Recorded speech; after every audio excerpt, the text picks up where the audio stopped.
Olá, meus pequenos gafanhotos, tudo bem com vocês? Bom, eu tô postando uma aula para vocês essa semana, uma aula que eu gravei no ano passado, mas o conteúdo é o mesmo, tá bom? Então, se vocês tiverem alguma dúvida, pode me chamar lá no WhatsApp ou mandar aqui no formulário que eu respondo para vocês, tá bom? Tem alguns conceitinhos que eu gostaria de passar nesse vídeo e tem alguns que eu falo no vídeo, como era uma aula do ano passado, eu tô falando que são conceitos que a gente trabalhou no primeiro bimestre, mas que nesse ano atual, a gente ainda não chegou a trabalhar e eu gostaria muito que vocês pegassem essas definições, que é de preconceito, discriminação e segregação, tá bom? Então, beijo e até a próxima aula. A gente estava falando sobre a diversidade brasileira e aí, para amarrar todo esse conteúdo e a gente poder seguir os próximos conteúdos, eu vou falar um pouquinho sobre as teorias raciais. Depois eu democracia racial e o mito da democracia racial no Brasil. Por que é importante falar sobre essas coisas no ponto de vista da diversidade brasileira e da construção da diversidade brasileira?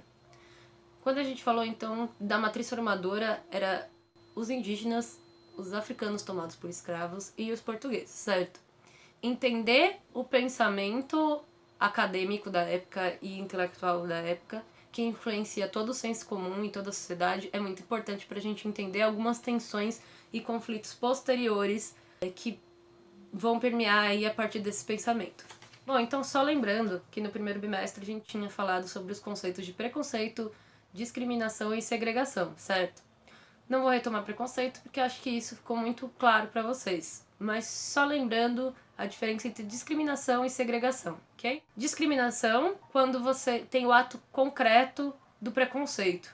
Você exclui alguém de alguma coisa, da educação, de um trabalho, por algum preconceito, né? E geralmente a discriminação é algo visto como errado, algo que é proibido por lei, hoje, no caso, né? E a segregação é quando você tem essa discriminação, mas baseadas em leis. Então, existem leis que separam os indivíduos dentro de uma sociedade. Então, leis que proíbem pessoas de determinados trabalhos. Leis que proíbem determinadas pessoas de sentarem no mesmo lugar que as outras no ônibus. E assim por diante. Visto então os conceitos de segregação e discriminação, então vamos às teorias raciais. Então, o que foram as teorias raciais? As teorias raciais eram um pensamento muito comum entre médicos, políticos, advogados, durante o século XIX e o século XX. O que essas teorias falavam, né? Essas teorias, elas tinham a ideia de superioridade de grupos étnicos e raciais, tá? Como assim, grupos étnicos e raciais? Eles acreditavam que existiam raças humanas, no qual seriam especificamente 3 raças humanas puras e as outras seriam resultado da miscigenação entre essas raças. Quais seriam essas raças puras? A raça branca, a raça negra e a raça amarela. Tá, tudo bem, eles viam como raças, mas o que eles queriam dizer como raças? Eles atribuíam às raças físicos específicos, psicológicos específicos, culturas específicas.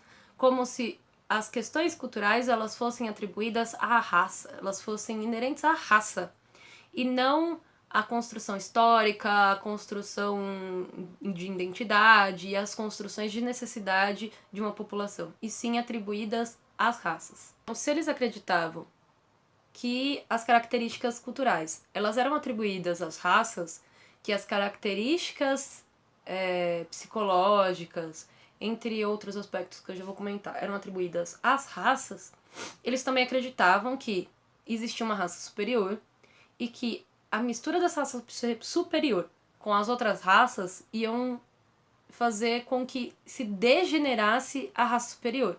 Era bom para as raças que eram inferiores, mas era ruim para as raças superiores, tá?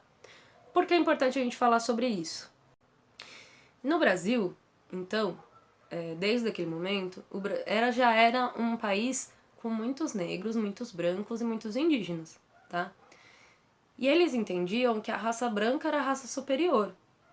E a raça negra, então, misturar com a raça branca era bom para a raça negra, mas ruim para a raça branca. Por quê? Ia degenerar a população. Então, tendo em vista isso, os intelectuais da época começaram a reforçar a ideia de que precisava ter um branqueamento da população. que os problemas do Brasil, os conflitos sociais e todas as outras problemáticas eram devido às raças e à inferioridade das raças que se encontravam aqui. E não porque existiam problemas de tensões de decolonização e conflitos culturais existentes, etc. Tudo bem? Então, nisso é que eles vão trazer e vão pensar leis de incentivo à imigração da população europeia, que era vista como uma população que deveria seguir de exemplo, que era a população que não era degenerada, que era a população considerada a raça superior. Então, para entender a formação da diversidade, é muito importante entender esse pensamento da época. Por quê? Nossa diversidade, como a gente falou nas atividades que a gente fez à distância sobre imigração, né? A gente acabou não conseguindo falar algumas coisas sobre as quantidades de imigrações que veio para o Brasil e etc. Mas a gente falou um pouquinho do porquê as pessoas migram e sobre imigrações, né? O Brasil, a diversidade, ela também é formada por esses imigrantes. Eles também influenciaram muito na nossa cultura, né? E no Brasil veio imigrantes do mundo inteiro, né? Japoneses, italianos, franceses, holandeses, bolivianos, haitianos, né? Uma série de imigrações. Entretanto, nesse momento, então, é que eles vão trazer os imigrantes europeus, tá? Então, se a gente está tendo movimento abolicionista pós-abolição dos escravos, por que não inserir os ex-escravos como trabalhadores assalariados? E, em vez disso, trouxeram os imigrantes para trabalhar como mão de obra assalariada. Então, isso está relacionado com as teorias eugenistas, de branqueamento da população, porque eles acreditavam que a população ia se degenerar se não tivesse esse branqueamento. Então a gente já entende determinados comportamentos do racismo nos dias de hoje, que muito disso ainda é pensado nos dias de hoje, e também porque do incentivo à imigração e também a questão da não inserção dos negros na sociedade. Então você liberta os escravos, mas não insere esses indivíduos na sociedade. E eles vão ficar à margem da sociedade. Tudo bem? Dentro dessas teorias raciais e eugênicas, elas também tinham outras teorias que colocavam características físicas e psicológicas para os criminosos, a diferença entre um criminoso e uma pessoa honesta. Então ela criou também estigmas entre os indivíduos da população, entre as populações mais ricas e populações mais pobres, que as pessoas mais pobres não enriqueciam porque elas tinham um tipo que não enriqueceria, tá?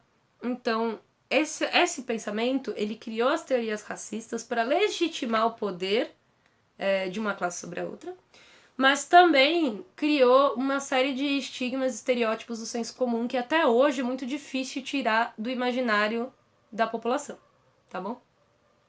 Outro detalhe importante, lembra que a gente falou de aculturação e assimilação em umas atividades? Então lembrando, aculturação seria quando você mistura duas culturas e uma cultura, ela se prepondera, ou seja, ela se sobressai sobre a outra cultura, né? Então, digamos que eu sou...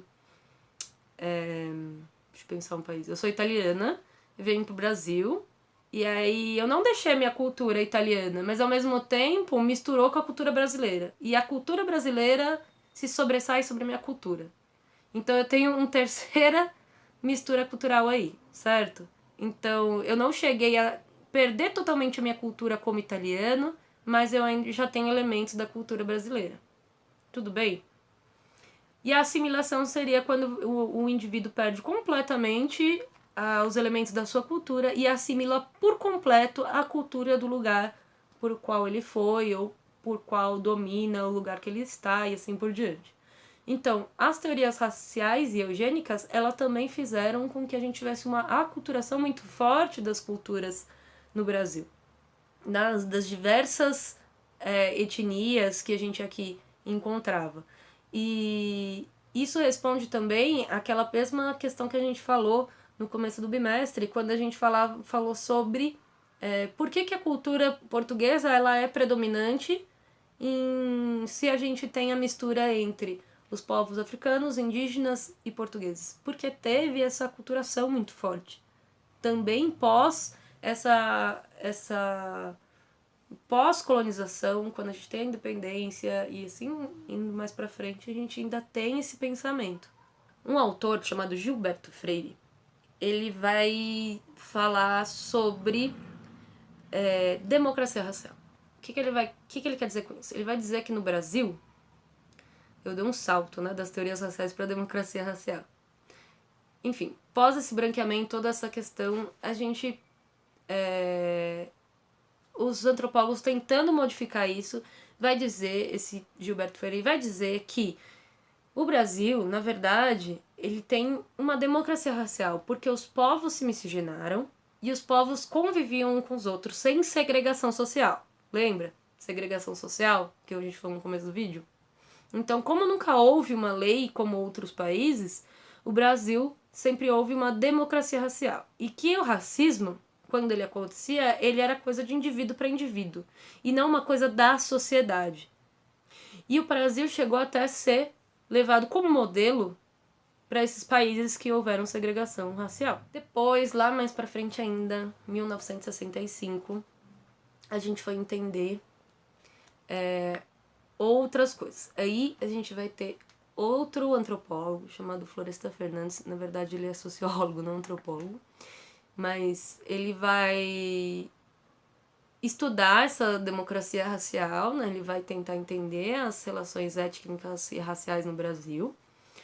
E vai desmistificar essa ideia de que existe democracia racial no Brasil. Então, por que é importante a gente passar das teorias raciais, a gente entrar na democracia racial e entrar no mito da democracia racial? Eu já vou explicar o porquê. Por que não teve, então, segregação racial no Brasil? Isso é importante entender para entender por que não houve democracia racial. O Florestan Fernandes ele vai dizer que, na verdade, a gente não tem uma democracia racial. E que não houve segregação no Brasil porque os negros, eles se encontravam à margem da sociedade e não tinham poder político e econômico para existir uma necessidade de criar leis para diminuir o poder dessa população. Como nos Estados Unidos, como aconteceu na África do Sul, e eles tinham medo de uma dominação dessa etnia, então eles criaram essa segregação. Então, no Brasil, como nunca houve esse medo de dominação política ou dominação econômica, dominação do poder, não houve uma segregação racial. Mas não necessariamente significa que não houvesse racismo, tá? Então, por que é importante entender a ideia de democracia racial e o mito da democracia racial depois das teorias eugenistas?